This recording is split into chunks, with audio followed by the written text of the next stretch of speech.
senior citizens. So, ang makikinabang po dito ay mahigit 4 na milyon na ating mga lolo, lola, mga indigent senior citizens. Nakakataba ho ng puso. It's such a great blessing na it fell on my very special day, my birthday.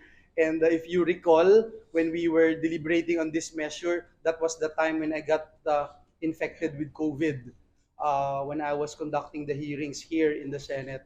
Kaya sabi ko nga ako kanina, parang sulit yung pagkaka-COVID natin at ngayon, masayang-masaya ako dahil hindi lang ito regalo para sa akin, kundi it's definitely far bigger than that. Regalo ito sa ating mga senior citizen, malaking balita, magandang balita, masayang balita para sa kanila. So I'm excited about it and I just wanted to say na hindi pa tapos yung laban natin sa ating mga lolo't lola. As you are all aware, we were pushing for that measure to give additional incentives to our employers who would hire our senior citizens.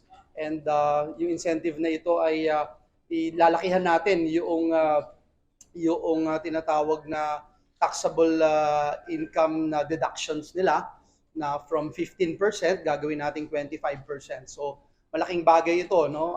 For example, kung isang kumpanya ay kumikita ng 1,000 at gumastos siya ng 100 sa isang senior citizen, ibig sabihin na pwede siyang mabawasan ng 125 pesos dun sa kanyang gross income ng 1,000. So that's going to be 75, no?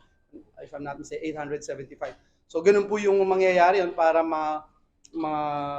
encourage natin yung ating mga employers to hire our senior citizens na kaya pa naman na willing and able and still capable of working.